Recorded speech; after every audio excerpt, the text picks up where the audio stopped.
একজন মাকে তার সন্তান হওয়ার পূর্বে আল্লাহ তাআলা সেই সন্তানের বৈশিষ্ট্যসমূহ বলে দিচ্ছেন।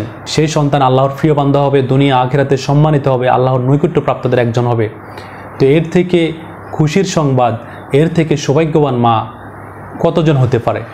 সেই সৌভাগ্যবান মা হলো আল্লাহ তাআলার মনোনীত, পবিত্র এবং সৃষ্টি জগতের নারীদের উপরে শ্রেষ্ঠত্ব দানকারী মহিলা হলেন মারিয়াম আলাইহিস সালাম। মারিয়াম আলাইহিস সালামের মাধ্যমে আল্লাহ তাআলা কোন কালিমা দ্বারা একজন নবীর সৃষ্টি করবেন, এটি আল্লাহ তাআলার একটি বড় নিদর্শন।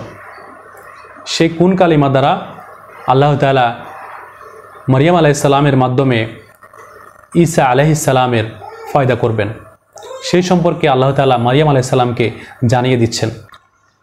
আল্লাহ তাআলা ফেরেশতাদের মাধ্যমে জানিয়ে দিচ্ছেন যে স্মরণ করো, ফেরেশতারা যখন বলল, হে মারিয়াম, আল্লাহ তোমাকে তার পক্ষ থেকে একটি কালিমার সুসংবাদ দিচ্ছেন এবং তার নাম হবে মাসিহ ঈসা ইবনে মারিয়াম। মাসিহ হলো পরিত্রাণকারী, রক্ষাকারী। ইবনে মারিয়াম হলো ফিতা ছাড়াই আল্লাহ তাআলা সৃষ্টি করেছেন, সেজন্য মায়ের পরিচয়ে তিনি পরিচিত হয়েছেন বা পরিচয় দিয়েছেন। তিনি দুনিয়াতে এবং আখিরাতে সম্মানিত হবেন। তিনি দুনিয়াতে একজন আল্লাহ তাআলার সম্মানিত বান্দা, আল্লাহ তাআলার মনোনীত এবং পবিত্রতম নারীর মাধ্যমে তাকে আল্লাহ তাআলা পয়দা করেছেন। কিয়ামত সংঘটিত হওয়ার পূর্বে তিনি আবার দুনিয়াতে ফিরে আসবেন এবং দাজ্জালকে হত্যা করবেন।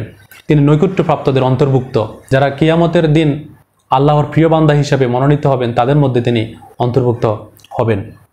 ইয ক্বালাতিল মালাইকাতু ইয়া মারইয়াম ইন্নাল্লাহা ইউবাশশিরুকি বিকালিমাতিন মিনহু ইসমুহুল মাসীহু ঈসা ইবনে মারইয়াম ওয়াজিহান ফিদ দুনিয়া ওয়াল আখিরাতি ওয়া মিনাল মুকাররাবিন।